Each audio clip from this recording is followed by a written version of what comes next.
Hi, I'm Joe Garrett. Welcome to the channel, or welcome back if you've been here before. The new single, The Cure by Olivia Rodrigo, came out recently, and I've given it my first listen today. It's another great song and serves as a good build-up to her upcoming album, but I've got a feeling she's going to have to add some writers to the credit list, similar to the situation with Paramore and Taylor Swift, if you heard about that. I'm sure some of you have heard Avalon by the Foo Fighters. In this video, I'm going to show you what I heard and hopefully get you guys playing it too. Now, I've broken up the parts in this video as there are 3 main chord progressions.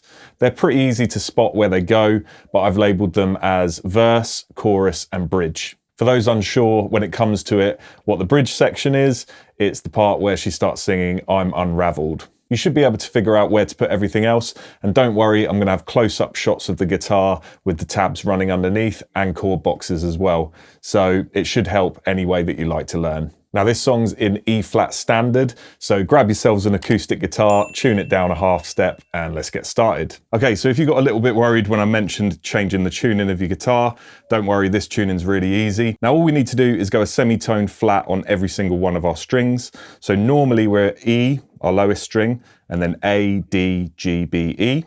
Now on your tuner, if you are using a tuner, you'll see a sharp symbol, which is like a hashtag, or a flat, which is like an italic B. Now, it could be either or, because they essentially mean the same thing. We won't get too much into the theory, but your low E should tune to an E flat or a D sharp, okay? E flat or D sharp. Your A string should now tune to an A flat or a G sharp. Your D string should tune to a D flat or a C sharp. Your G string should be a G flat or an F sharp. Your B string should be a B flat or an A sharp.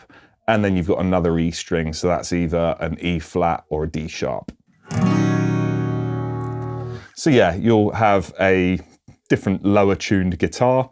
And yeah, experiment with it. You might find that you make some nice chord progressions with it. I always think when I tune, everything, the sonics sound different, so it just brings out different playing sometimes. So this song isn't easy to play, to be honest. Those of you that want to do it as a cover or sing over the top of it, you may find that the strumming pattern might be a bit too hard to keep up. It is for me, it's pretty aggressive and lots of down picking. We're only at 72 BPM, but we're playing semi-quavers a lot of the time, okay? Actually, most of the time, all down picked, just to get that sort of aggressive sound to the notes. So you may find you'll just strum these chords differently, or you may see the chords and think, actually, I'll do them as an open chord instead. The verse is the main thing that's a bit awkward. We have to come up high and we have to stretch our fingers quite a bit. But the chords for the chorus and the bridge are open chords, so they should be okay. Now, these are the chords how I would play them. Now, they may not even be doing these open chords in the recording. I can actually hear that they are still doing some up high stuff, but I've seen a video on Live Lounge and there's 2 guitarists, so maybe one's doing a high part, one's doing a low. But for the verse, I would stick to the riff because it's quite prominent. And then for the chorus and the bridge, I would just open it up with these chords. So the verse. Now, what we're going to do, we're going to play a B add 9 chord. Now, I'm calling it a B add 9, and in the chord boxes that you'll see and the tab, it should show it as a B add 9 as well, or all of these chords as you would normally call them if you were in standard tuning.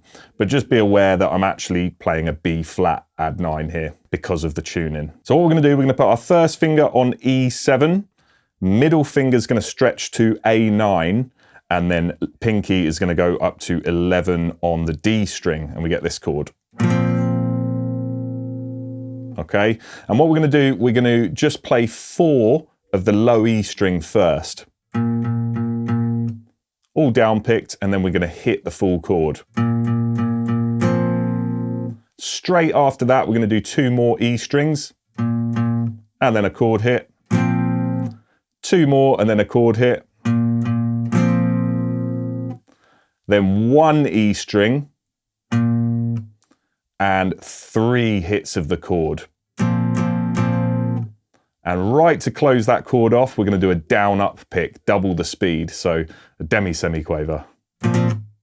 Okay, now when you change to the next chord, you probably won't catch that chord as down ups, you may just get some sort of open strings before you move, just so you can get to the next chord in time.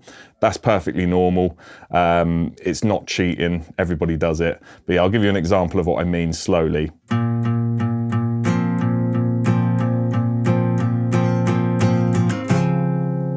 So you're getting sort of a mute as you move. If you can mute it, that's great, because it sounds better than just those open strings. But honestly, you don't even notice those open strings when you change. Anyway, the next chord, we're going to be doing a D major 7. Again, just the 3 strings, but we're going to put our middle finger on 10 now on the E string, first finger on 9 on the A string, and pinky on the 11 still on the D string. And then the same pattern.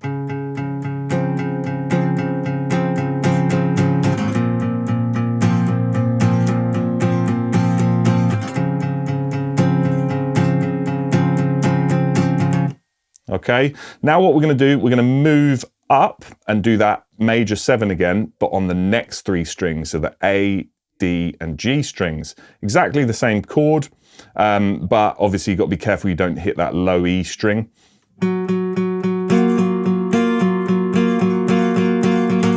Then we're going to move back down. So these are all still on the 10, 9, and 11. But when we move back down to the E, A, and D strings for the next chord, we're going to stretch our pinky over to the 12 just to make it a normal D major chord this time instead of the D major 7.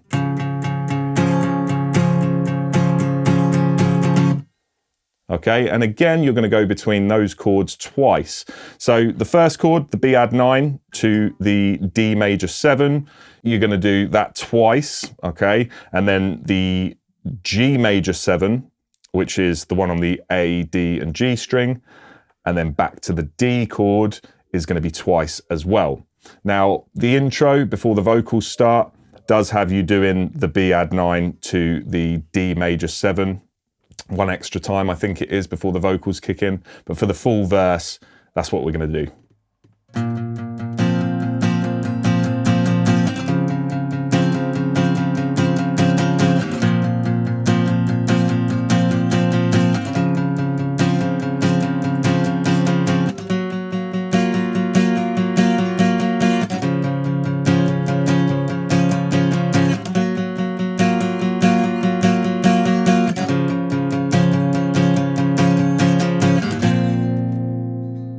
Okay, now onto the chorus next. So what we're going to do, same sort of strumming pattern. Now this does change throughout the song, but I'm not going to go through and show you every single strumming pattern from every change that happens, because it is quite varied. But you'll sort of work it out, and you'll also hear some dynamics during the chorus. I think towards the end of the chorus, which feels more of a post-chorus. So we're going to be strumming a bit quieter. But the first thing to note is that the first chord that we hit on each phrase, we're going to do a full chord hit this time. Again, this is kind of what I'm hearing in the song. It may be different in certain sections, but I'm just showing you the main parts. So yeah, we're going to do a full hit instead of the 4 single note hits. Okay. Now you'll notice on the tab that I'm hitting more strings. Again, this is going to sort of vary between who's playing it, but when I'm doing this sort of pulsing strumming pattern where I'm hitting full chords and then straight after doing lower strings, I just kind of think of it as a bass end and a treble end. So I'm hitting those lower strings constantly and then whacking the whole chord when I want to or when I need to. So our first chord is going to be an E minor 7. So it's a full E minor chord, but with a 3rd fret on the B string. Okay, so an E minor chord, we've got low E, open, 2 on the A string, 2 on the D string, open G, and then I'm only really going to go up to the B string and put that B3 down with my 3rd finger. If you do hit the open E on top as well, don't worry, it's going to sound fine. So this is how I would sort of strum this one.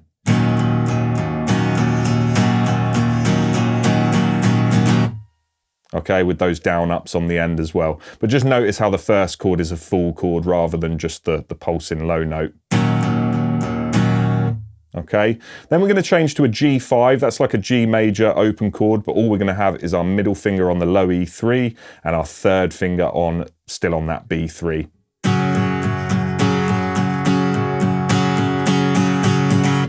Okay, then we're going to go for a D sus2, so it's like a D major chord, open D major chord. I assume you know this chord, but we're going to take our middle finger off and we're going to suspend the third for a 2, which is the E note, the open E string.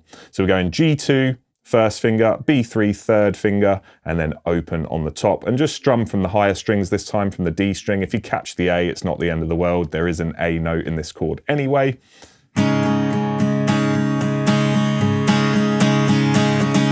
Now this is the fun part. We're going to hold that chord, but we're going to put our little finger on the 4th fret of the A string. Okay, this makes it a D sus2 / C sharp.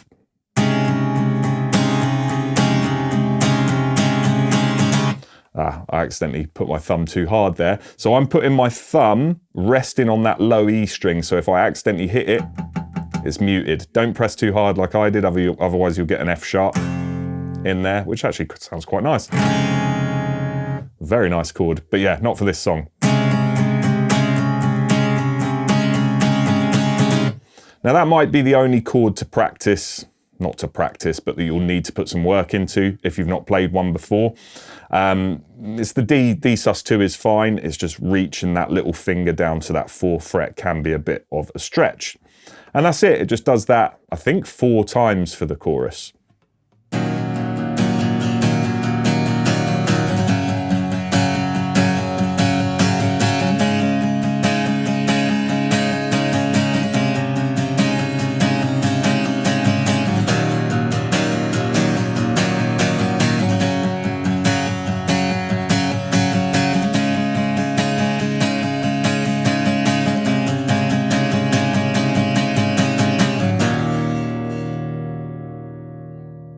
Okay, and finally what we've got is the bridge. Now this is where she sings I'm Unraveled. If you don't know what the bridge section is, I think she actually does this at the end of the chorus, the first chorus, but on the second verse or after the second verse, it comes before the chorus. Okay, now the chorus goes on a bit of a tangent at the end, but you can still strum the same chords. I'm going to talk about that in a second. But yeah, the bridge chords, I'm going to go full G this time. It might just be a G5, but I like the way the full G sounds. So open G chord, middle finger on the low E3, first finger on the A2, third finger on B3, and pinky on E3. And again, we're going to strum this exactly the same as we did with the chorus, but it's going to change on the next chord slightly.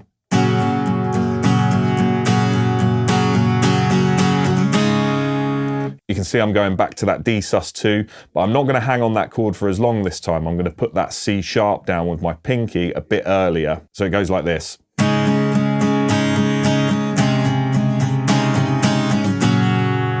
And then back to your G. So again, I'm going to sort of pulse in between those hits of the full chord. So similar to what I was doing before, but you're going to see on the tab where I'm hitting the full chord and where I'm hitting just maybe 2 of the strings instead. So I think I'm sort of doing a, so like hit, hit, hit, if that makes sense. And then you're going to go straight to your D sus2 / C sharp. And again, same strumming pattern, but with that double at the end, so the down up. And then back to your G. And I think this goes round twice, but you'll hear it. So nice and slowly, the bridge.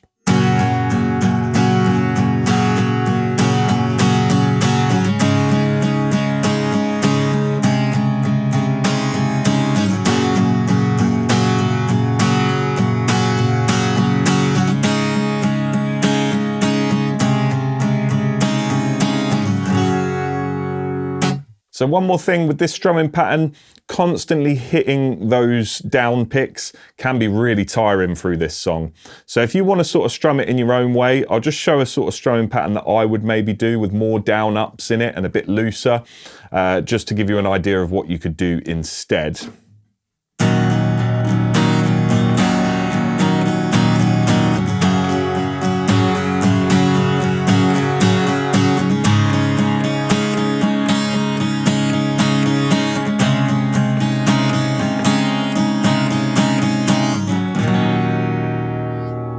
So you can see I'm still catching the accents where I want to hit them, but my down ups are constantly, or my right hand is constantly going So down, up, and at full speed it'd be like...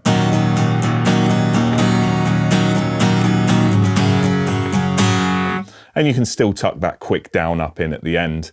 So yeah, when it opens up at the end, I would definitely do that. And yeah, if you feel more comfortable doing all of the guitar parts like this, then yeah, maybe it's best to do that.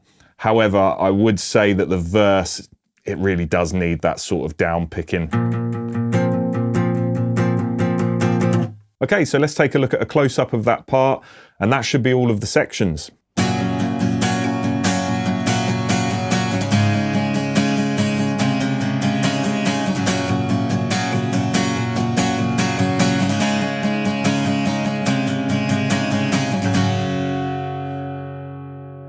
Thanks so much for tuning in, guys. If you made it to the end, I hope this was helpful, and please make sure to subscribe and hit the bell icon to be notified about more videos like this. See you next time.